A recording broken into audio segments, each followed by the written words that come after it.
Hello everybody. My name is Frédéric Delaunette. I'm working in the banking sector for 18 years. Currently working at BNP Paribas Fortis as an IT architect for the Transversal Tribe, working on transversal topics like DevOps, application security, and API. I joined the API governance team in 2019. So I will talk to you today about API governance for sure. And especially about the fact that structuring our API landscape in layer can streamline our API governance. Frederick, you did not yet share your screen. Oh, okay. I thought it was. Hold on.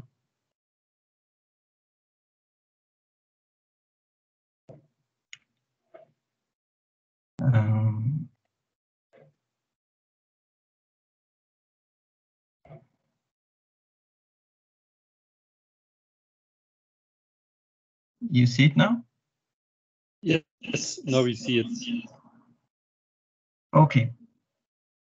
So streamlining the API governance through API layering. I will first, for sure, talk about governance, the why and the how, and then we will move to the layering aspect, and then a closing note as a conclusion. Governance. So why do we have a governance? So we have market challenges that requires enterprise solution.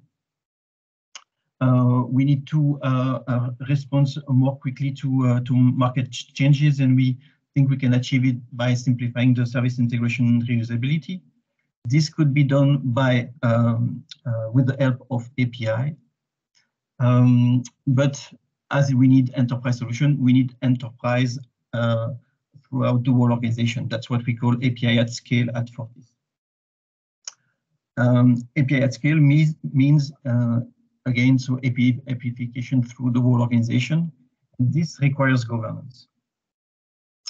And we need also, and maybe that's the link with the previous presentation of Peter, we need a transversal stable reference data structure, which is actually our EDM. So we have an enterprise data model, which is divided into functional domain. So functional domain could be credit, invest, payment. So this enterprise data model is really a reference for us to create our API. So any API that is created should rely on the object and resource already defined in the enterprise data model. Beside that enterprise data model, for the governance, we need tools to support, we need guidelines, we need patterns, we need process. So this is mandatory to do API at scale throughout the whole organization. A quick look at the governance, so the end-to-end governance for API. So that's a bit the life cycle of an API at Fortis. We have different phases. We have a definition phase and a design phase. And as we have a contract first approach, once the API is designed, meaning that the Swagger is ready, we can start the implementation. So you have different owners and gates and escalation point, but today we will focus on the API definition part. So the first part, mainly managed by the architect of the tribe. So the architect needs to prepare the definition of the API and come to an API board. And we will focus on this API board validation to see how we streamline the governance for that phase. So what we need to find is a balance between guidance and control. So we will not ask architect to prepare everything and just block them at a gate. We would like to guide them to go into the right direction. So once they come to the validation board with the API definition, then they are almost good and the validation goes smoothly. So what do we control at the API board? We control the resources that are defined, the link to the enterprise data model, and also the determined API layers. And that's the point we will focus on today. So as I said, it's not only about control, but also guidance. So we have to prepare the validation board, the architect can rely on, again, on guidelines, on a referential, where the fields are pre-filled, or all the field gets an helper that help the architect to fill in correctly the referential. We have a template. That template also helps the architects to prepare the board. And you see at the right side of the screen, one of the slides of the template is the slide about the layers. And so you see that the way we structure our API landscape into layer from the top, which is the consumer, to the bottom, which is the sourcing system, really helps the architect to position. And because there is a logic for each layer, helps the architect to choose the right logic for the right API, for the right layer. But we will go through all those layers in the coming slides. But that's what we call streamlining the governance, meaning that the architect comes prepared to the validation board because of the guidelines and the structure of our API landscape. If we move to the layers itself, so just a clarification, the layers are functional decomposition and not physical decomposition. It's technology independent and not linked to the implementation. It's really a way to help to attach the right logic to the right API because of the layer. To clearly identify the reusability potential of an API. To know where you need to do orchestration, at what place you can or you can't put business logic, where you can abstract the internal complexity or the external complexity. So this is a way really to position correctly the API and to give it the right name, give it the right methods, give it the right logic. We have 5 layers at Fortis. So from the top, close to the consumer, to the bottom, which is close to the sourcing system. So the 5 layers, we have utility, entity, task, process, and facade. We can group them on 2 axes. So the first one, capability API against experience API. So the 4 first ones at the bottom are really capability API, where we build our services exposed to the external world, while the facade is really the link between our capability and the consumer. And there we can still do some integration with our consumer. The other axis is the agnostic, non-agnostic. So the 2 layers at the bottom are really agnostic of the context and the consumer. Any kind of channels or consumer can consume those API, while the non-agnostic group of API are really more focusing on a specific use case, on a specific context, or even on a specific consumer. So the capability API needs to be actually really compliant with our data model, while the experience API could rely on an external data model if needed. So if we go now a layer per layer with an example, so we start with the utility, which is an agnostic type of API, so with a high potential of reusability, but it's more to be seen as a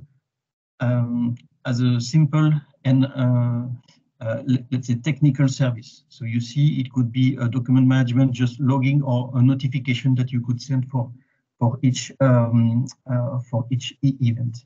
So this is really it's transversal, but not really linked to a business and does not really need a business subject matter expert on this. The second layer is the entity layer. This one is really important because this creates the abstraction layer between your data source and the consumer. This layer, any API part of this layer should really be compliant with the enterprise data model. You should not invent objects or resource. You should derive it from your data model. Again, so those are really common capabilities. So create, modify, delete.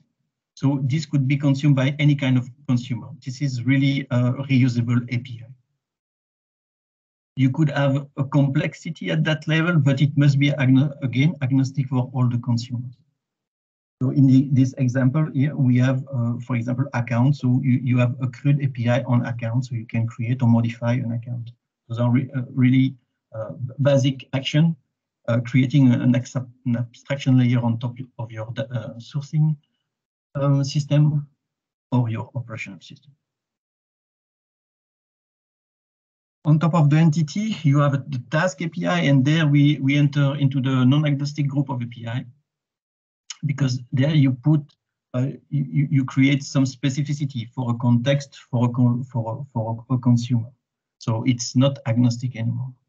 At that level, you can introduce orchestration. So you see that you can call different entity API from a task API, and you can also introduce business logic. So depending on the consumer and on the context, you can take an action or another. Okay. So now we move to the process API. The process API is a bit the same as a task, but more for longer process. The process that could last 1-2 days with human intervention in between. So this layer is more for complex business logic, doing the orchestration between different APIs, but equivalent to the task, but more for long-running process. And then the last one, which is the facade API, really interacting with the consumer. So that one is not really reusable because, again, dedicated to a specific set of data that the consumer would need, and even maybe for a specific data model that the consumer requires. So this layer does not have to fully rely on your enterprise data model. It could rely on an external data model. This is let's say an API hiding the complexity of all your internal API. This is really the first API that an external consumer will hit. Okay. If you look at the communication between the different layers, so at the top you have the consumer that has to go through a facade. That's mandatory. Then that facade can call directly an entity for simple access to your data source. But if you need orchestration and business logic, you need to go through a task API or a process API.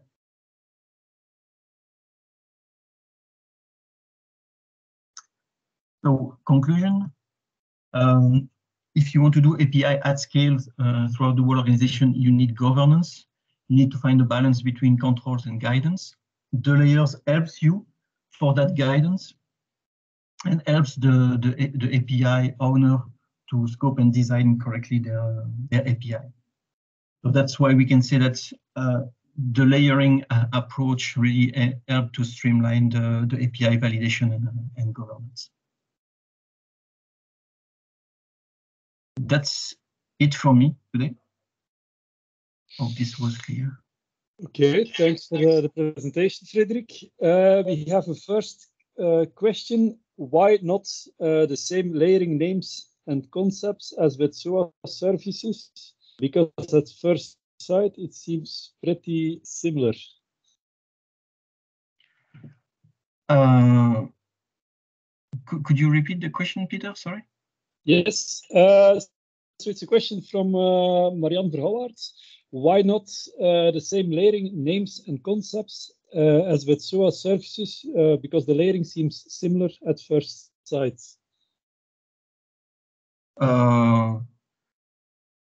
I'm not sure I can really answer that question. So we really started from standard usage on the market, and indeed we extended to our own usage at Fortis. So we start from indeed the service architecture, but we adapt it for our own usage. So starting from our enterprise data model, creating an abstraction layer, introducing business logic and orchestration, and then creating a facade for specific consumer. That's the layer we started to build upon our data source. But I think it's indeed close to what the service-oriented architecture approach, but we did it our own way, let's say. Yep. Okay, clear. Then the next question: does this layering not cause a lot of performance problems? That's indeed a balance we need to find. So we are not creating layers just to create layers. We only create layers if we think it's really helping to remove some technical debt, to improve the interoperability and integration between the different systems. But if you don't need an entity API, for example, because you know that only one task will call it and that entity will never be reused, we will not create an entity API just to create it. So indeed, there is an important performance aspect, and that's why we don't always create layers if those are not needed. We create APIs because we think we can reuse it and it can structure the way we expose data. But indeed, the performance is one of the attention points. Yeah. The next question: can we consider the architect as a main responsible for the design of APIs, or it's more the delivery team that's responsible for that?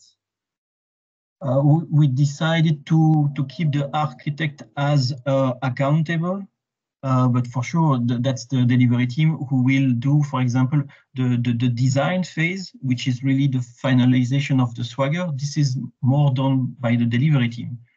But still, the architect stays accountable to be sure that all the API resources are really derived from the enterprise data model, that the attributes are well defined in the enterprise data model, that the API is following the guidelines. So yes, it's a good collaboration work between the architect and the delivery team, but we keep at Fortis the architect as accountable for the quality of the API. Yep. Then the next question, but Peter de Boer already partially answered it on the chat. Is the API board not slowing down the validation? Because it needs to be scheduled, it means meetings. And how can a team improve something in a sprint this way? So indeed, on the slide, it looks a bit waterfall, but we have an iterative approach, so we can work an agile way with our governance. The API board could be seen as let's say as a blocking factor, but it depends the maturity of your organization. I think you need to start with a centralized API board doing quick validation on predefined criteria like we do. That's what we call streamlining the governance. So we have some specific criteria that we check. And so you come to the board, you have 15 minutes, you present, and you get the validation or not. I think it's really mandatory if your organization does not have a high maturity to keep that board in a centralized way, but and maybe step by step move to a decentralized way of validating API. But that's a good point. But for the moment, we want to keep it centralized in one API board that is weekly, Every week we have 1 hour API board validation board. It's a good point. It's a good question, but depending on your maturity, I think you should start with a central validation board. And then a follow-up question linked on that. Could you not automate a large part of this validation? So we automate a large part of the Swagger validation, but that's what we call the design phase. But the definition phase, so before the design, for the moment, we can't really automate it. I mean, you still start from an idea. You design your API. You look at you update your enterprise data model. You make the link between the data model and the API. Yep. Those are things that you can't really automate for the moment. Because it's an intellectual exercise. Exactly. Yeah. Then a question also on API versioning. How do you address API versioning, and how do you align different versions of APIs between the layers? So every layer are independent. Every API has its own life cycle and its own versioning. So we have the concept of minor and major version, but it's so minor is a non-breaking change in the contract, major is a breaking change in the contract, but each layer is independent. So for sure you have an end-to-end chain, but you can update your entity layer without touching to your task layer if it's a minor change, because there is no break in the contract. For sure, if you update your entity API to a major version, then you need to inform your task API that it needs to or use the current API or move to the new one. But you can have different owners at different for different layers. So you need to communicate correctly your version, your roadmap, so the consumer knows exactly which version he needs to use and when he needs to migrate to a new version.